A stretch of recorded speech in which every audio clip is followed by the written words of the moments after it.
臨近清明節，今日就同大家遊走一趟港島區最大嘅墳場群——歌連臣角墳場啊！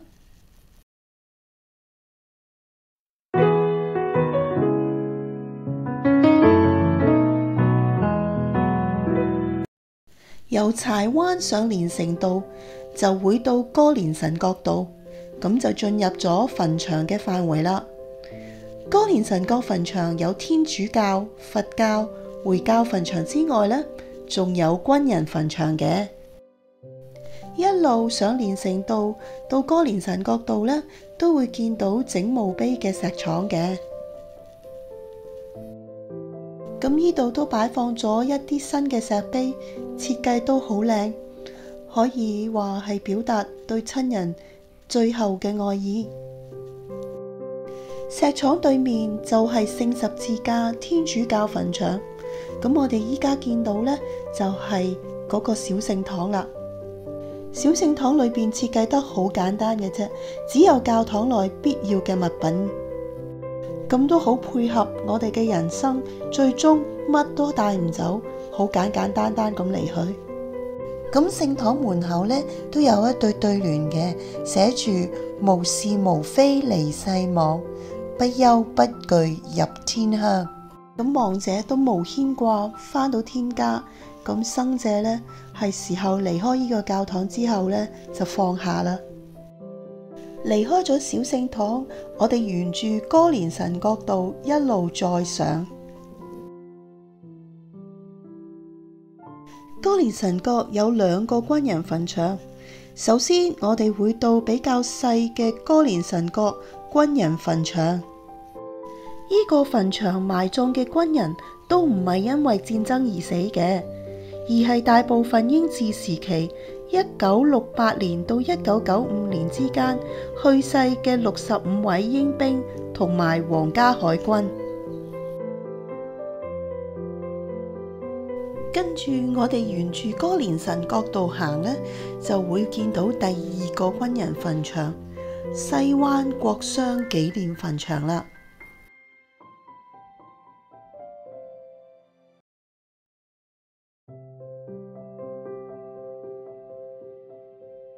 二戰時期，日本攻打香港，當時為咗守護香港而犧牲嘅英兵啦、印度同埋加拿大嘅軍人都埋葬喺呢一度。紀念碑前邊放咗好多紅色嘅虞美人 poppy 嘅花圈。第一次世界大戰嘅時候，比利時嘅北部法蘭西斯 Flanders 係其中戰爭最慘烈嘅地方之一。但係咧，就喺嗰度咧，就盛開好多嘅虞美人花，就好似戰壕中嘅鮮血咁樣樣。當時嘅軍醫咧，就見到呢個情景，寫下咗《In Flanders Fields》呢首詩，紀念佢嘅亡友。從此，虞美人花就成為咗悼念陣亡軍人嘅象徵啦。咁除咗為香港戰死嘅軍人之外呢，日治時期有好多英聯邦嘅軍人呢，響香港、台灣、菲律賓同埋中國呢，就做咗日本嘅戰俘。咁最後呢，都不幸死響監獄裏邊。咁佢哋呢，都會係葬喺呢度嘅。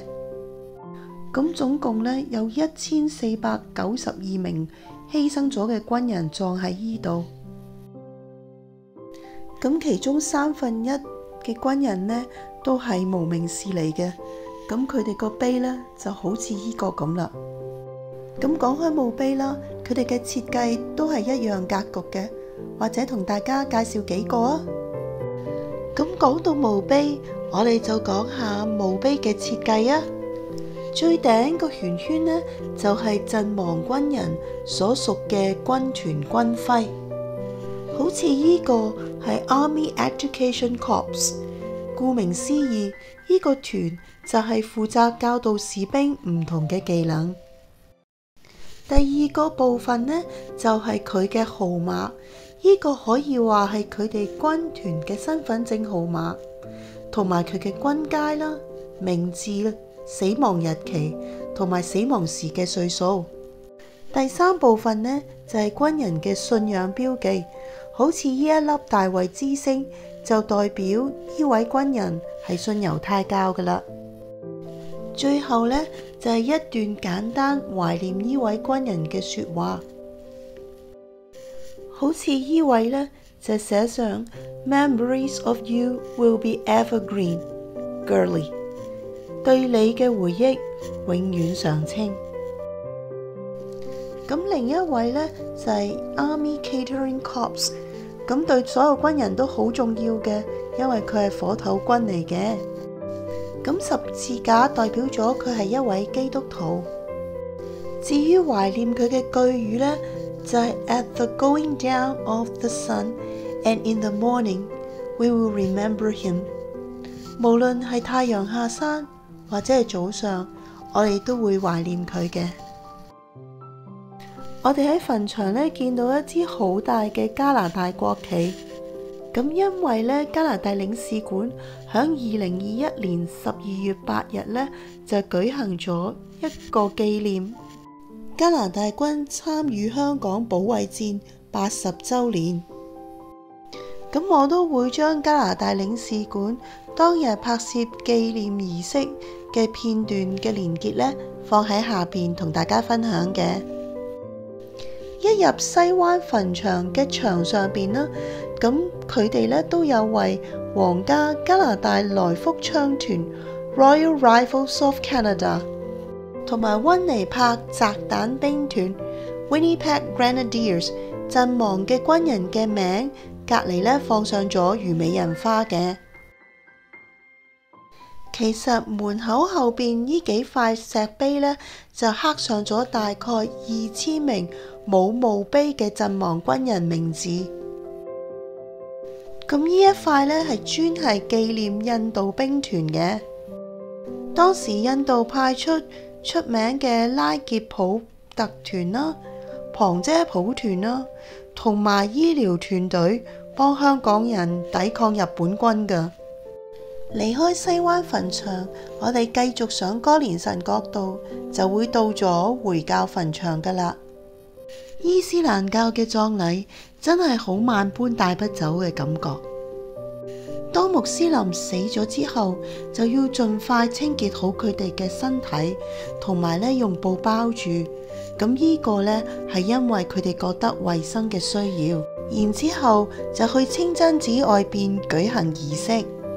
咁之後，佢哋要將亡者嘅屍體放入叫 Lahd 嘅墳穴裏邊嘅，係冇棺材噶。咁佢哋對墳墓呢係有一個要求嘅。首先呢，佢哋嘅墳呢要同祈禱嘅方向，亦即係西邊麥加聖地嘅方向成垂直線。咁葬嘅時候呢，個身體呢係要側向右邊嘅。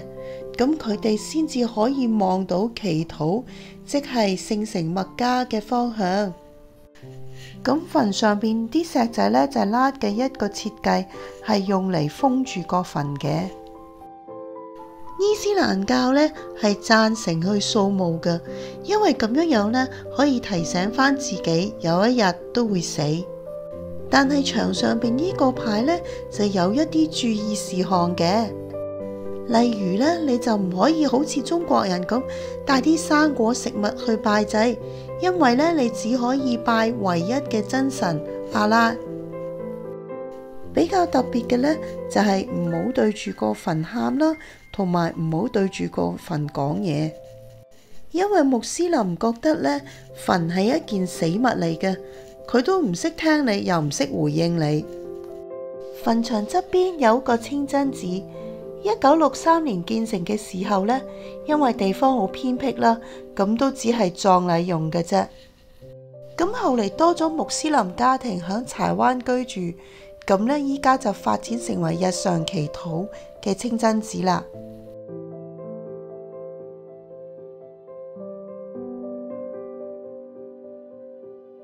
離開一切從簡嘅回教墳場，再繼續行就會見到葬咗城中富豪嘅佛教墳場。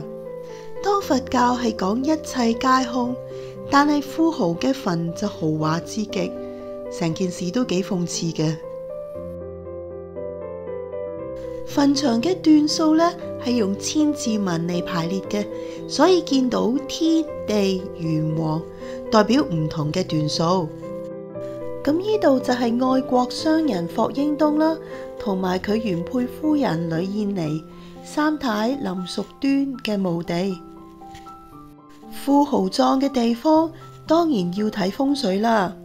通勝專家蔡伯麗就覺得呢度嘅風水係非常之好嘅。佢話呢度墓地四周叢林茂密，遠眺柴灣同埋鯉魚門，背山面海，對正東面海，財富唔會流失，惠澤後人。咁另外呢一個呢，就係廖創興銀行創辦人廖寶山嘅墳。咁其實佛教墳場呢，仲有葬咗李嘉誠太太莊月明啦，恒生銀行創辦人何善衡嘅。天使花園，由佛教墳場行返轉頭就會見到呢個鐵閘，咁入咗去呢，就係天主教墳場嘅範圍。天使花園係葬懷孕未夠24週而流產嘅 BB 嘅。咁點解會有天使花園嘅呢？響2017年，有一對夫婦嘅孩子喺懷孕第15週呢就流產，但係醫院就冇俾翻 BB 嘅遺體俾佢哋。原因根據香港法例，24週以下呢就唔算係一個遺體，只不過係一個醫療廢物嚟啫。對於呢對夫婦當然係好傷心啦。作為天主教徒嚟講，當精子同卵子結合嘅一刻就已經係生命啦。於是佢哋就揾咗負責墳場事務嘅陳志明神父幫手啦。咁經過多番嘅周旋努力同埋祈禱之下啦，大概1個月左右呢，咁就有呢個天使花園啦。咁點解叫天使花園呢？陳神父就話，一個人自然出世都會犯罪，出唔到世嘅呢，就一定係天使。咁花園呢一啲圓圈呢，就代表咗啲 BB 由媽媽嘅懷中呢，就回歸呢個大自然嘅懷中啦。咁而上邊鋪滿啲石春呢，就好似雞蛋咁，每一個小雞蛋呢，就係一個生命。咁我哋都好尊重呢啲 BB 嘅生命嘅。咁牆上邊每一個突出嚟嘅磚仔呢，都刻有 BB 嘅名嘅。而上邊都擺放咗愛佢嘅人俾佢哋嘅玩具啦，又或者啲裝飾嘅。雖然我唔係一個受惠者，但係我都好想衷心感謝陳神父同埋呢對夫婦嘅努力爭取。其實流產對於媽媽嘅打擊係好大嘅，就算佢另外有其他嘅細路，幾多年之後都好，嗰個媽媽永遠都會掛住呢一個曾經同佢一條命嘅骨肉。一路行返落山，就見到巴黎外方傳教會嘅傳教士嘅墓。之前同大家參觀西貢客家天主教嘅小堂，當年巴黎外方傳教會都有份幫手傳教㗎。咁依家佢哋喺香港仲係好活躍嘅。由天主教墳場落返山，就會返到起點啦。行一轉哥連臣角墳場，可以感受到唔同嘅人，好似天主教徒、回教徒、軍人、有錢人對死亡嘅睇法。其實對於我自己，都好似俾自己一個了斷咁。因為前一年我就響呢度送別咗3位好錫我嘅親人。咁今次就到呢度啦。如果你喜歡我呢條片嘅，請你點讚、留言同埋訂閱、撳鐘仔喎。下次見啦，拜拜。